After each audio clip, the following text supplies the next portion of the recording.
encarnados, desencarnados que se encontram aqui presentes, aos nossos irmãos e irmãs também que nos acompanham pelas redes da internet, que a paz de Jesus, que as bênçãos da espiritualidade amiga possam estar conosco essa noite, nos envolvendo.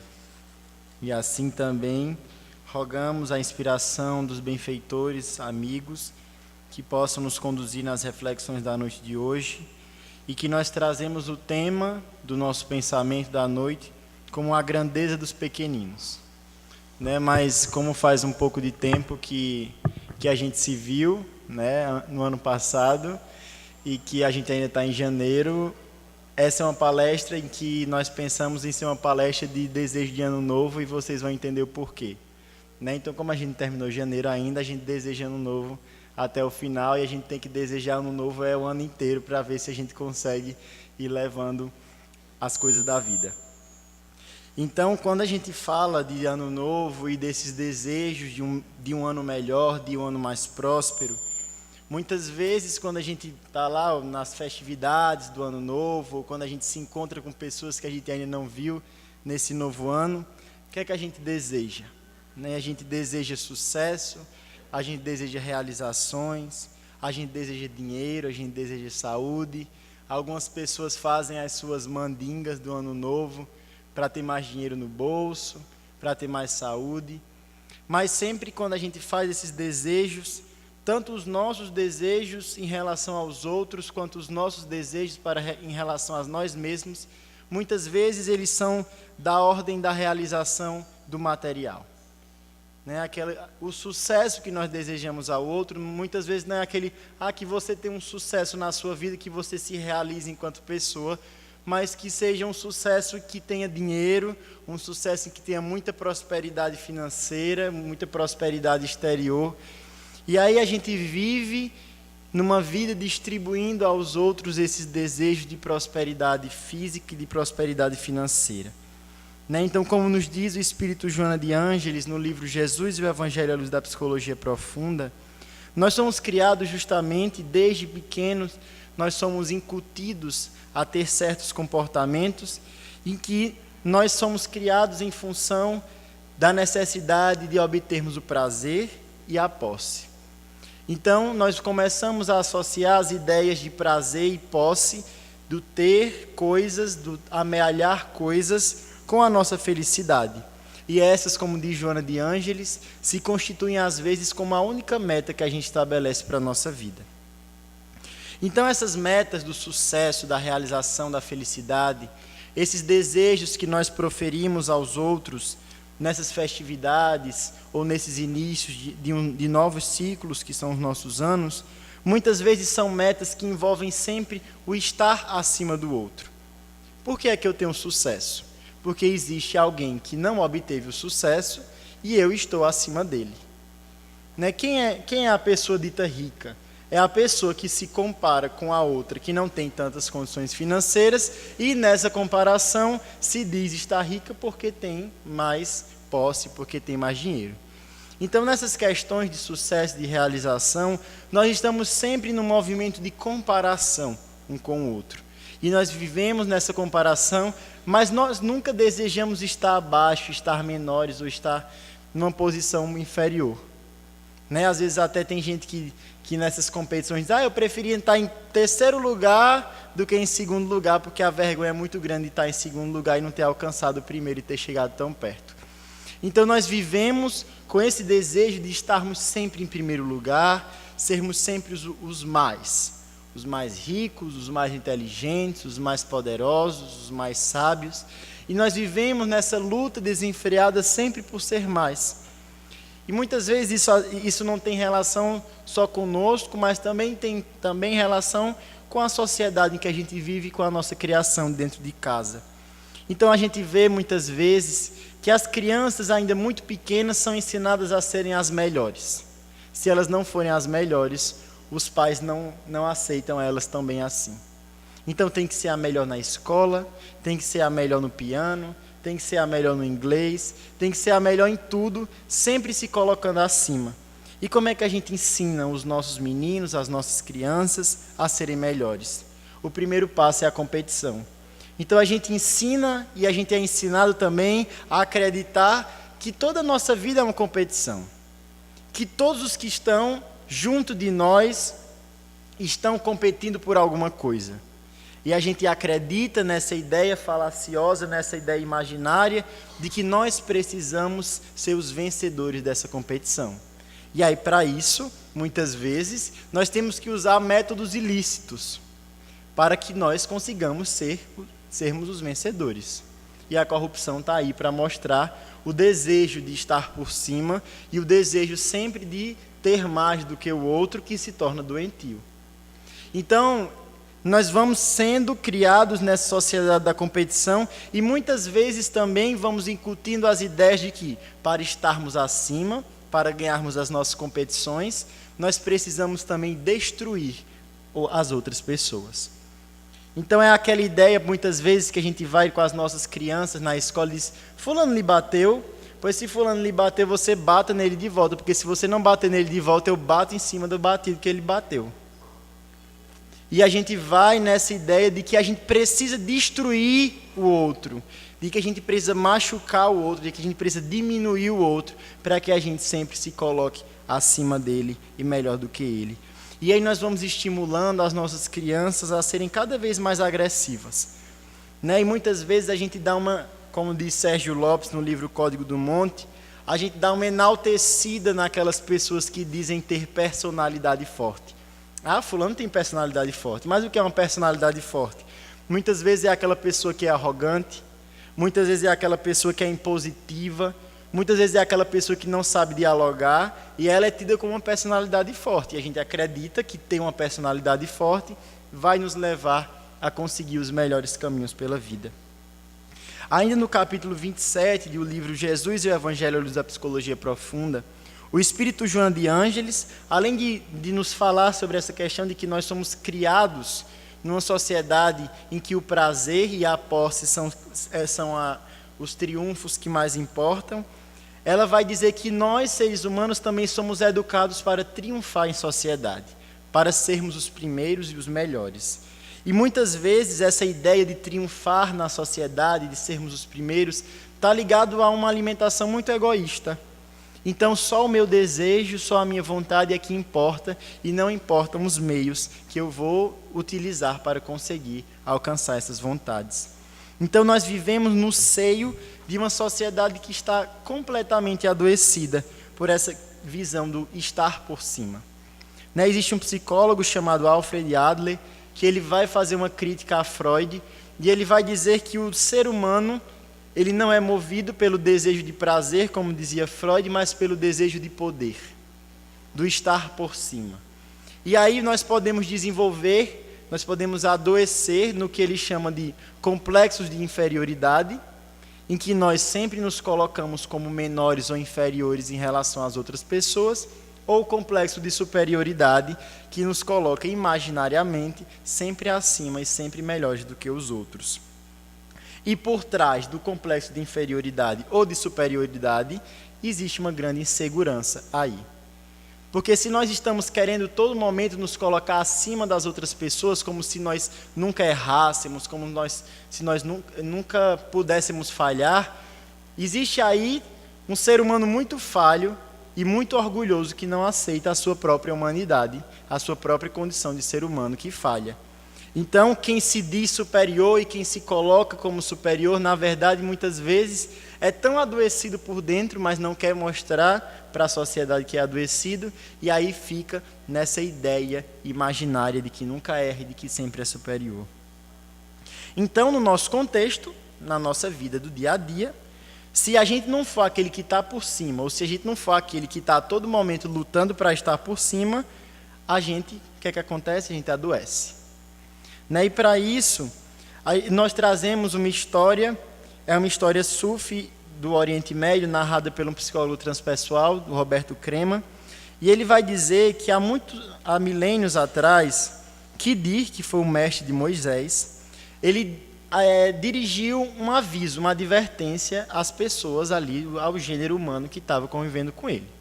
Ele disse, na categoria de profeta que ele era, que numa determinada data, as águas dos rios, dos mares, enfim, as águas que os seres humanos se serviam para fazer suas atividades, para se banharem, para beberem, consumirem, elas iriam parar, e a partir daí, quem tomasse dessa água iria ficar louco, iria enlouquecer. Mas diz a história que apenas um homem escutou essa advertência, e todos os dias, antes de as águas se transformarem, ele ia lá e guardava uma jarra, um vaso com essa água que estava boa ainda para consumo. Ele escolhia uma caverna e todos os dias ele levava a sua água para lá. Até que chegou o dia. Chegou o dia que as águas pararam, que os rios pararam de correr, que os lagos estagnaram. E depois as águas voltaram a movimentar, mas quem bebesse dessas águas iria se transformar em louco, iria enlouquecer. E aquele homem que tinha escutado a advertência, que tinha guardado a água, todos os dias começou a beber daquela água, e todos os outros que estavam ao redor dele enlouqueceram, e só ele tinha mantido a sua sanidade, porque ele não havia bebido daquela água. Mas, na relação com aquelas outras pessoas, os que estavam loucos, na verdade, começaram a dizer que quem estava louco era só aquele homem que havia bebido da água, que não havia deixado louco. E todos os dias ele escutava aquilo, e como só ele havia bebido daquela água que estava saudável, ele um dia resolveu ceder, porque a maioria tinha dito a ele que o normal, que o bom, que o saudável era estar louco, como eles estavam. E aí ele cedeu e ele se transformou num louco como todos os outros. Então isso se traduz na nossa dinâmica da nossa sociedade.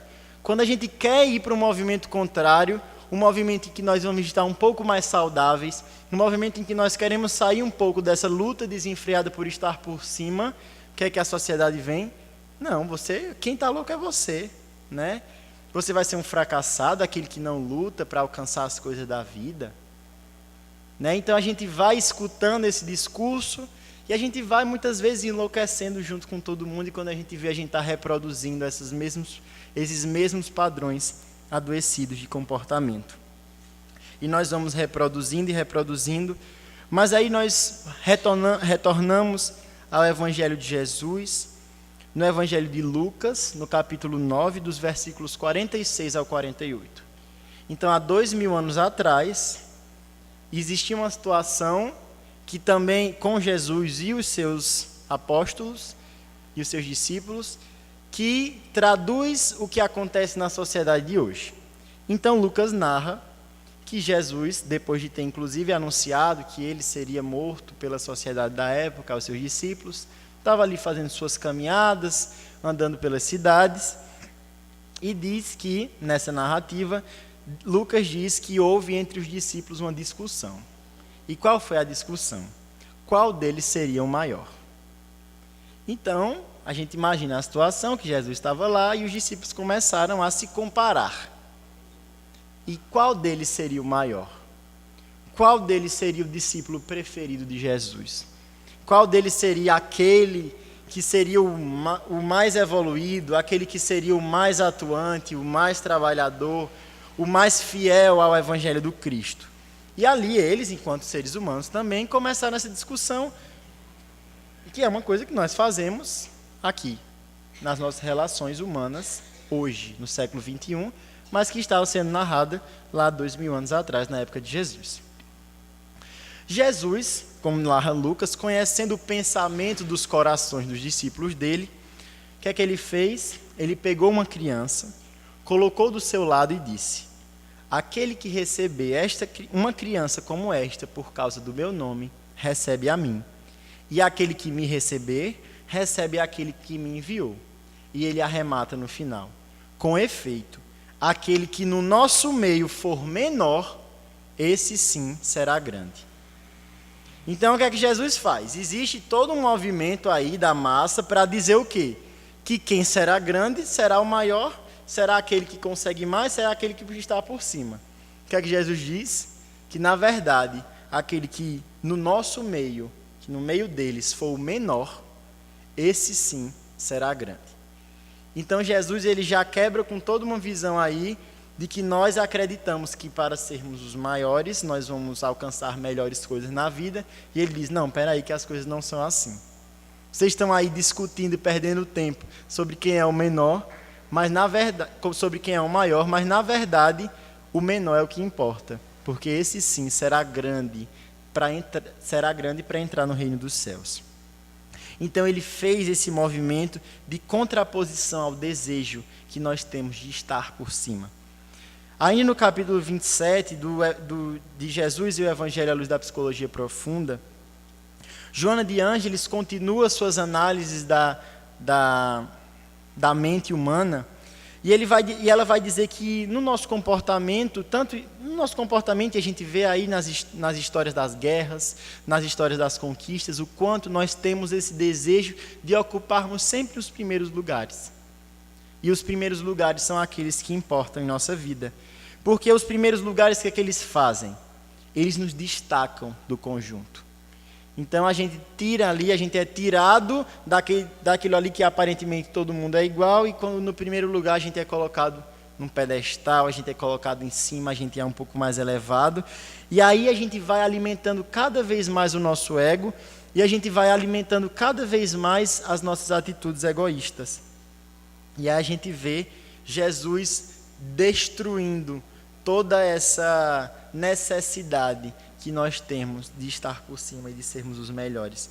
Porque ele se vale da humanidade dos discípulos, e apesar dos discípulos terem sido homens grandiosos espiritualmente, mas eles ainda tinham questões humanas ali para serem resolvidas, e ele se vale dessa humanidade, que é que ele pega como exemplo uma criança, para dizer que aquele que recebeu uma criança, que aquele que recebeu um menor, um pequenino, aquele que se tornar menor para receber esse pequenino, é que esse sim será grande no reino de Deus.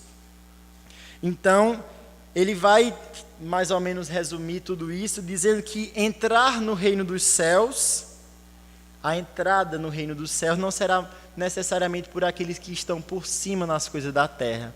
E em outra passagem, que é a do jovem rico, ele vai dizer quão dificilmente os ricos entrarão no reino dos céus. Os ricos são aqueles que, na nossa sociedade, alcançaram os primeiros lugares, alcançaram o sucesso e alcançaram a realização exterior da vida. Mas Jesus vai dizer o contrário, que esses são os que dificilmente entrarão no reino dos céus, porque muitas vezes são esses que alimentam muitas coisas negativas. Então, para entrar no reino dos céus, é necessário que nós nos apequenemos, nos tornemos crianças, que é depois, 9 capítulos depois do Evangelho de Lucas, no capítulo 18, o evangelista vai narrar uma fala de Jesus que diz que aquele que não recebeu o reino de Deus como uma criancinha, este não entrará nele. E aqui a gente interpreta muitas vezes essa passagem de Jesus como uma questão de realmente olhar para a criança como aquele ser que reencarnado está nos seus primeiros anos de vida. Mas aqui nós propomos a fazer uma nova interpretação, uma leitura um pouco diferente, um pouco menos literal, e de considerarmos que dentro de cada um de nós existe uma criança, e a gente olhar para essa criança vai ser o propósito da gente nessa noite.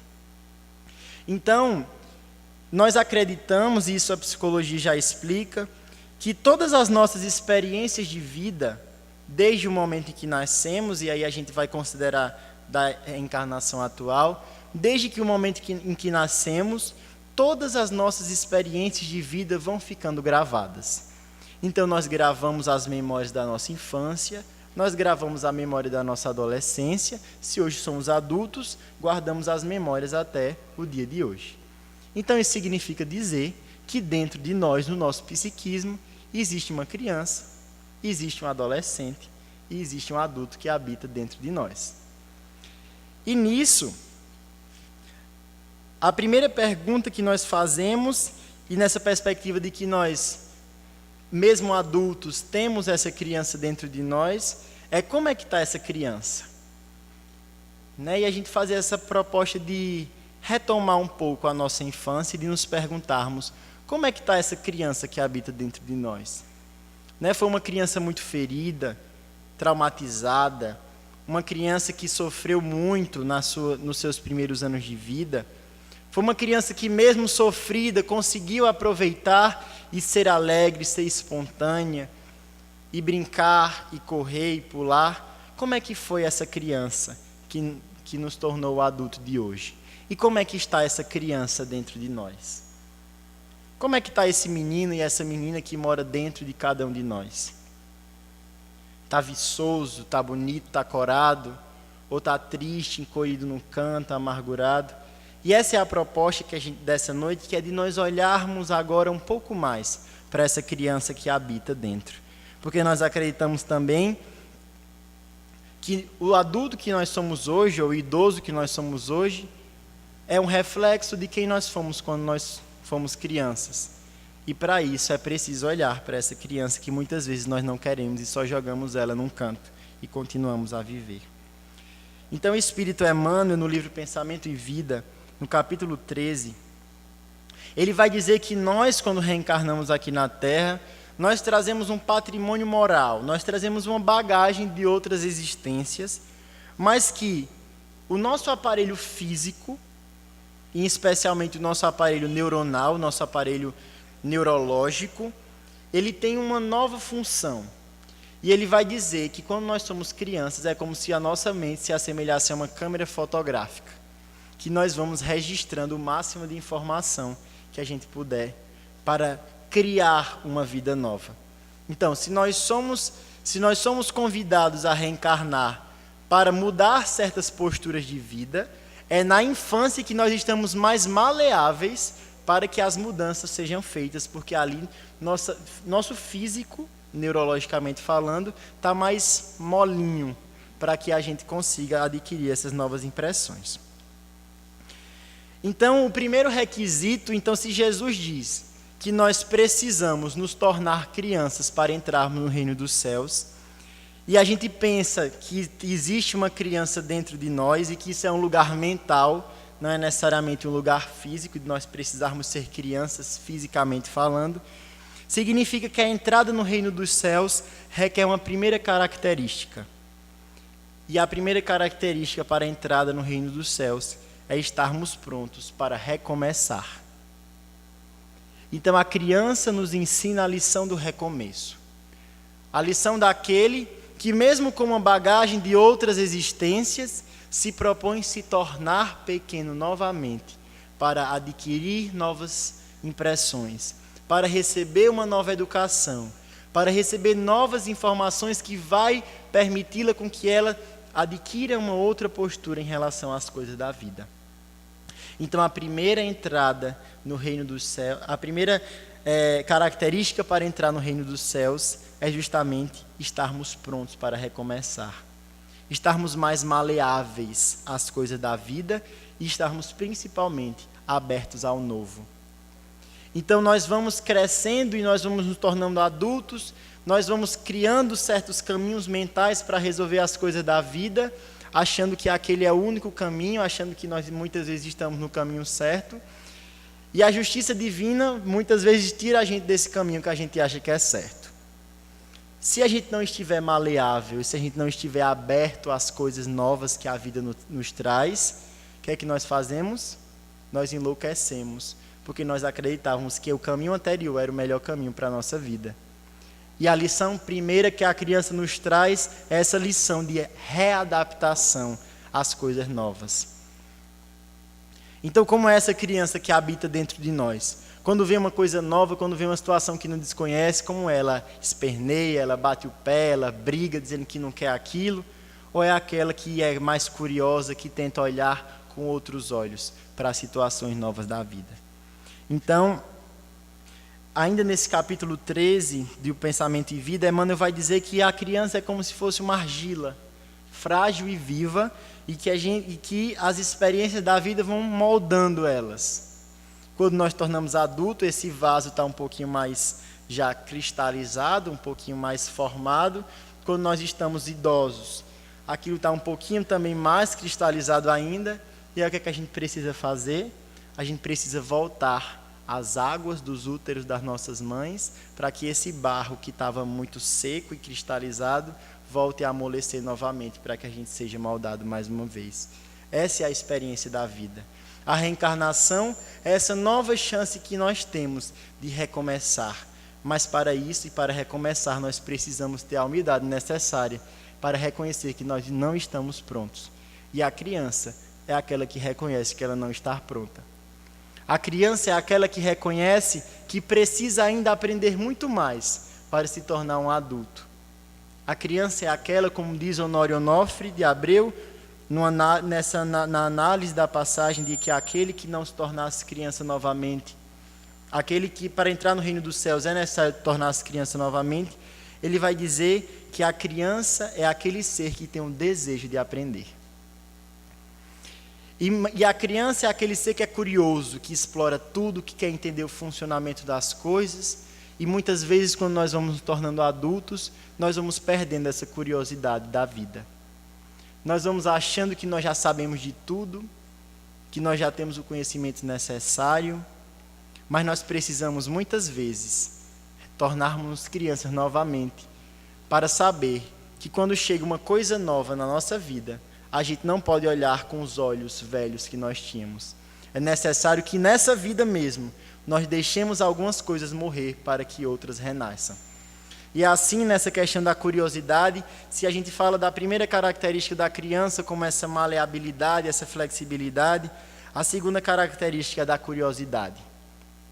Para entrar no reino dos céus, é necessário ser curioso no sentido de que nós ainda temos muito a aprender com a vida e nós precisamos buscar esse aprender com a vida. A criança é o maior cientista que a gente pode encontrar. É aquela que testa, que a gente vê ali um bebezinho que quando ele consegue fazer um barulho, e aí ele vai fazer o barulho novamente, e vai. Depois ele vai tentar pegar aquela varetinha que ele conseguiu fazer o barulho numa panela, aí vai bater no móvel de casa, vai bater na janela, e vai bater em outro lugar, e ele vai testando e vai sendo curioso, porque ele deseja aprender. E para nós, alguém que manteve a sua criança viva, mesmo adulto, e que demonstrou e deixou essa curiosidade aflorar para o bem comum, foi Allan Kardec. Allan Kardec, que poderia muito bem ter ido na onda daqueles adultos bem informados da época, que diziam que os efeitos que eles viam eram uma mera ilusão, ele deixou que a criança interior dele falasse e dissesse assim: espera aí que as coisas não são bem assim, existe algo que você desconhece. E aí ele deixou que essa criança viesse, e aí essa criança foi explorar, foi testar, foi perguntar por que disso e por que daquilo, e hoje nós temos a doutrina espírita. Então, quando nós somos orgulhosos, nós acreditamos que sabemos de tudo e que nós não precisamos aprender mais nada. E na verdade é o contrário. Se nós estamos para crescer, nós precisamos exercer a humildade no sentido de reconhecer que nós somos ainda tão pequenos e que para sermos grandes ainda há muita coisa a aprender, ainda há muita coisa na vida a ser explorada. Então, o que é que faz o orgulho, que é a atitude diferente da atitude da criança? O orgulho nos paralisa, o orgulho nos segura e nos cristaliza. E a criança é esse exemplo também de humildade. A criança é também esse exemplo de sinceridade, tanto consigo mesma e com os outros. Quando a criança está com fome, ela diz que está com fome. Quando a criança está com raiva, ela diz que está com raiva. Quando a criança está triste, ela diz que está triste. E muitas vezes, nesse nosso processo de adultecimento, nós vamos criando as nossas máscaras, e aí eu não posso me apresentar mais triste ao outro. O que é que o outro vai achar de mim se eu estiver triste? E a gente cria essa máscara de que estamos felizes o tempo todo, vamos adoecendo e adoecendo por dentro, porque ninguém nos vê quem realmente somos. E aí, muitas vezes, nossa vida se torna um verdadeiro caos, porque nós não nos propusemos a sermos sinceros com os outros em relação ao que nós sentimos. E quando a gente cria máscaras para se relacionar com os outros seres humanos do mundo, muitas vezes a gente também cria máscaras para se relacionar com Deus. E a gente lembra daquela música do Gilberto Gil, Se Eu Quiser Falar com Deus, em que ele diz: se eu quiser falar com Deus, é preciso ter a alma e o corpo nus. E aquele que nasce nu é a criança, sem nenhuma máscara, sem nenhuma roupa, sem nada que vá lhe impedir de nada. E é isso, para entrar no reino dos céus, nós precisamos estar despidos. despidos de todas essas máscaras. E quando a gente se despe dessas máscaras, nós vamos reconhecendo que ainda existem algumas feridas dentro do nosso coração. Quando a gente se despe dessas máscaras, a gente vai reconhecendo também que existem ainda muitas coisas boas a serem exploradas dentro de nós. E quando a gente se despe, quando a gente se torna nu para nos relacionarmos com Deus, nós vamos reconhecendo que, sem máscaras, eu ainda tenho coisas a serem curadas. E nesse exercício de humildade, vou me propor, adiante da vida, curar as coisas que são necessitadas. Então, a humildade, enquanto esse humus, essa terra, é a base para que nós iniciemos a nossa caminhada. E ninguém melhor do que uma criança para nos ensinar o exercício da humildade e de nos tornarmos pequeninos. Porque a verdadeira grandeza daqueles que são pequenos é justamente porque eles se reconhecem pequenos. E nós precisamos começar o exercício de aprender a nos reconhecermos pequenos. Não no sentido daquele complexo de inferioridade que a gente falou lá no início, de que nós somos ruins, nós somos pequenos, nós nunca vamos crescer. Não. De que nós somos pequenos, mas que nós um dia seremos grandes. Nós precisamos de cada vez mais investirmos no alcance dessa nossa grandeza. Porque Deus é aquele que investe na nossa evolução e é aquele que acredita que no futuro, sim, nós podemos ser grandes. E a gente se pergunta mais uma vez, como é que está essa criança que habita dentro de nós? A criança é aquela também que nos ensina a lição da espontaneidade, da simplicidade das coisas. E a gente vai querendo, às vezes, acreditar que a felicidade da vida é muito mais. A gente só alcança a felicidade da vida com coisas grandiosas, com grandes presentes, com grandes conquistas. E as crianças vêm nos ensinar que as felicidades da vida são conseguidas nas pequenas coisas.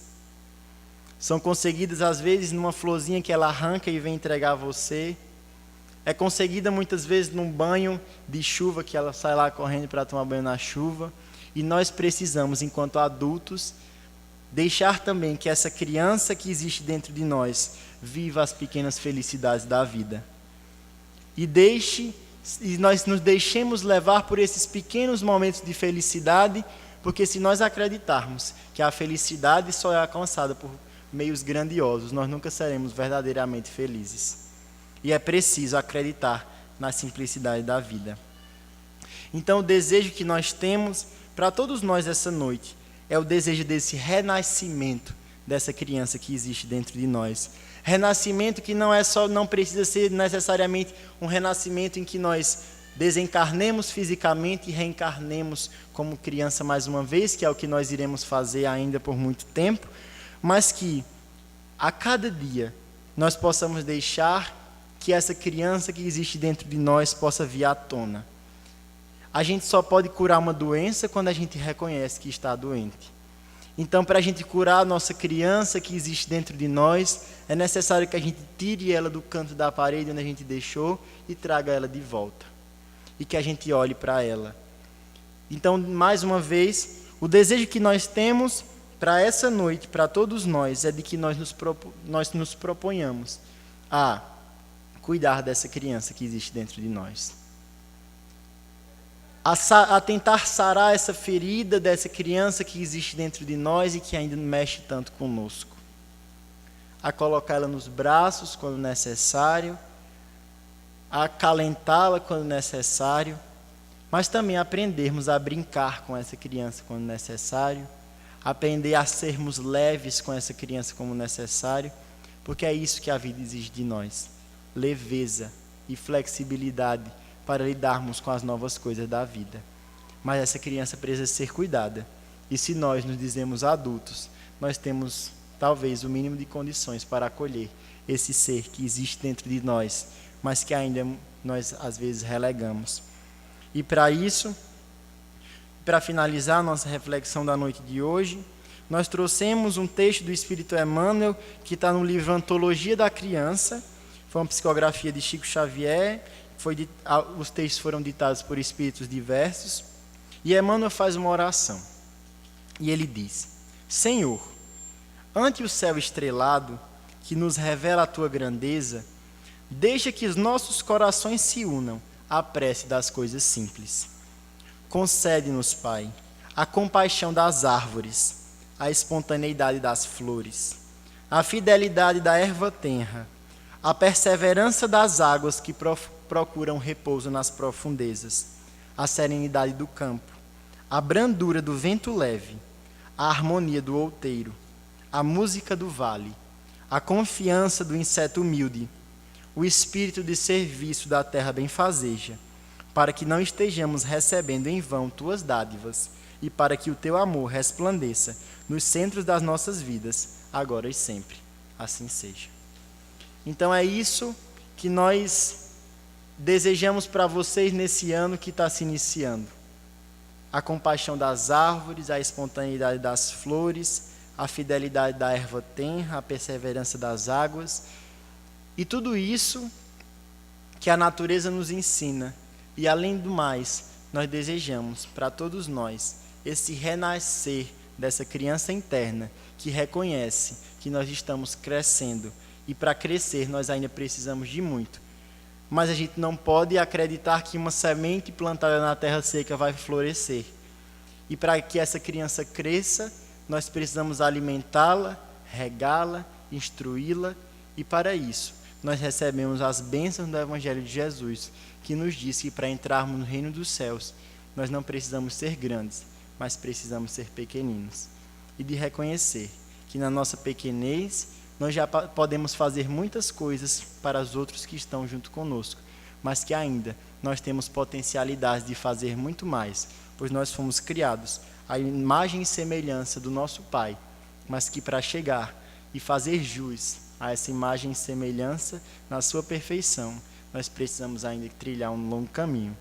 E que esse caminho, que não é um caminho simples, que o caminho de cura é um caminho muitas vezes doloroso, né? Às vezes para curar uma ferida a gente tem que colocar um remédio que arde, mas que seja um caminho em que nós recebamos as forças da espiritualidade que sempre aposta, e a espiritualidade sempre está ali investindo em nós e acreditando que nós podemos sempre ser melhores, e nós que precisamos começar a acreditar nisso e a acreditar em nós mesmos.